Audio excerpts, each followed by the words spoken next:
Hello, Jonathan de votre équipe Filmora France. Nous avons récemment fait un partenariat avec un créateur talentueux du nom de Massis, que vous connaissez peut-être. Un concours est actuellement disponible sur sa chaîne où l'objectif est de prendre un mot et de le transformer en quelque chose d'artistique. Le mot en question, Filmora 9. Alors, cela peut être n'importe quoi à partir du moment où c'est artistique, comme de la peinture, du dessin traditionnel, digital, une sculpture ou même un gâteau. Peu importe à partir du moment où vous restez dans le thème. Il vous reste à peu près 10 jours pour participer et les cadeaux sont très intéressants. Je crois 2 tablettes sont mises en jeu. La première, la XP Pen Pro 15.6 et la seconde, la Huion Canvas Pro 12. Et pour ceux qui sont intéressés à se filmer eux-mêmes pendant ce processus de création, nous avons rajouté 3 licences de Filmora 9 en plus. Voilà, pour le contenu Filmora de cette semaine, nous allons ensemble créer une vidéo de style musical en utilisant les effets d'écran partagés mis à votre disposition dans Filmora 9. Je vous laisse regarder. À la fin de cette vidéo, vous saurez comment monter un clip vidéo musical en écran partagé avec Filmora 9. Restez avec nous. Bonjour tout le monde, nous voilà de retour pour améliorer vos compétences en montage vidéo. Avant de commencer ce tuto, n'hésitez pas à vous abonner et cliquer sur la petite cloche de notification pour ne rien manquer de nos tutos à venir. Est-ce que vous avez déjà vu ce genre de vidéo musicale dernièrement ?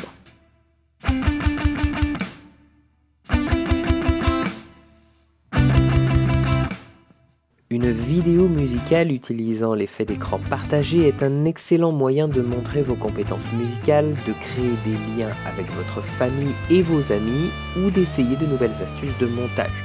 Voyons voir comment créer ce type de vidéo. Alors, cela peut devenir rapidement compliqué de commencer à éditer une vidéo musicale à écran partagé. Alors, pour faciliter les choses, j'ai commencé à mettre tous mes clips dans la timeline. Maintenant, synchronisons nos clips vidéo musicaux individuellement en utilisant leur forme d'onde. La synchronisation des clips nous facilitera la vie lorsque nous commencerons à utiliser la fonction intégrée d'écran partagé. Pour synchroniser chaque clip, jetons un œil sur les formes d'onde audio et déterminons où elles se terminent. J'utilise la tête de lecture comme guide pour synchroniser les formes d'onde de fin de chaque piste. Voilà, une fois les formes d'onde correctement alignées avec la tête de lecture, il est évident que l'ensemble de mes pistes sont maintenant à peu près correctement synchronisées. Une fois cette synchronisation terminée, rejouez le clip pour vous assurer que tout sonne bien. Bon, c'est un peu trop bruyant, alors baissons un peu le volume pour qu'il ne soit pas trop élevé. La quantité de volume que vous diminuez dépendra de votre audio global. Pour savoir si vous êtes correct, il suffit de jeter un œil sur l'audiomètre pendant la lecture de la vidéo. Si le graphe visuel ne passe pas dans le rouge, c'est que tout va bien. Maintenant que votre son est réglé correctement, éditez votre clip de façon à ce que tous les morceaux aient la même durée et la même longueur. Ensuite, nous devons maintenant exporter chaque clip individuellement. Je vous suggère de mettre en sourdine les autres pistes pour conserver l'audio de chaque clip individuellement et non avoir un mix sonore de toutes les pistes. De cette façon, vous pourrez couper uniquement le morceau lié à cet instrument en particulier. Pour mettre en sourdine un clip, cliquez avec le bouton droit de la souris sur le clip en question dans la timeline, puis cliquez sur Sourdine. Une fois que chaque clip a été correctement mis en sourdine, exportez une vidéo à la fois en utilisant le bouton d'exportation. Une fois fait, répétez l'opération pour les autres instruments. Vous devez avoir un instrument sur chaque piste et une vidéo individuelle pour chaque instrument. Si vous exportez une vidéo située dans une piste couverte par d'autres vidéos par-dessus, vous devrez alors les masquer. Pour y arriver, il vous suffit de cliquer sur l'icône œil située sur le côté gauche de la piste dans la timeline. N'oubliez pas non plus de mettre en sourdine les pistes non exportées et de réactiver les bonnes pour obtenir une exportation individuelle. Enfin, veillez à nommer clairement les clips exportés afin qu'une fois ramenés dans Filmora, vous sachiez exactement quel clip utiliser. Ces exportations risquent de prendre un petit temps. Magie du montage, nous allons directement passer à la partie après l'exportation. Donc, à ce stade, rendez vos pistes visibles, mais gardez-les en sourdine. Nous vous expliquerons bientôt pourquoi. Importez maintenant toutes les vidéos synchronisées que vous avez exportées de retour dans Filmora. Rendez-vous dans l'onglet des écrans partagés, sélectionnez l'écran partagé que vous préférez et glissez-le dans votre timeline. Double-cliquez dessus pour faire apparaître ses propriétés, cliquez maintenant sur le bouton Avancer, une nouvelle fenêtre apparaîtra et c'est là que vous pourrez ajouter vos clips vidéo et faire quelques ajustements mineurs. Faisons donc glisser nos clips à l'endroit où nous souhaitons qu'ils apparaissent et rejouons le tout. Comme vous pouvez le voir, ils sont déjà tous synchronisés grâce au travail que nous avons fait auparavant. Si vous souhaitez effectuer plus de modifications audio, rendez-vous dans l'onglet Audio situé en haut de la fenêtre et réglez le volume selon vos préférences grâce au curseur de volume. Comme vous pouvez le voir, le cadrage de chaque écran partagé n'est pas si génial que ça ici.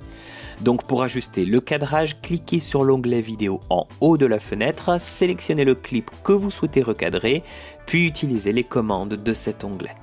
Si vous souhaitez que certains clips apparaissent à un moment donné ou soient coupés plus tôt, vous pouvez ajuster leur longueur dans cette fenêtre, tout comme vous le feriez dans la timeline.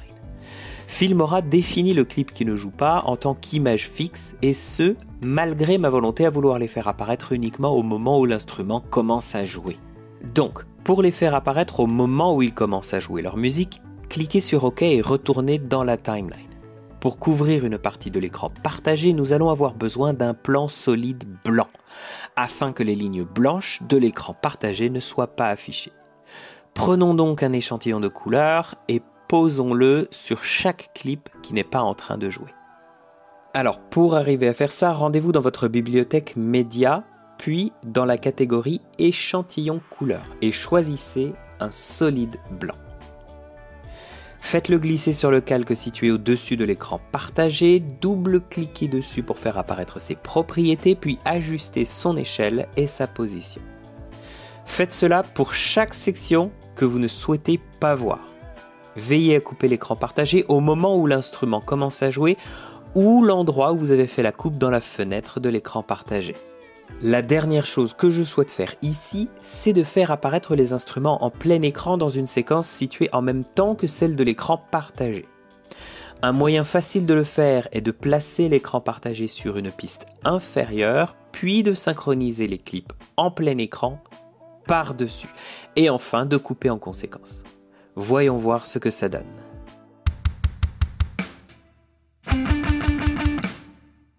Voilà, c'est tout pour ce tuto. Il existe tellement de façons de développer votre édition suivant cette vidéo. Nous laissons votre créativité prendre le relais à partir d'ici. Si vous avez vous-même réalisé votre propre clip en écran partagé, nous aimerions pouvoir le voir. N'hésitez pas à partager le lien via la section des commentaires.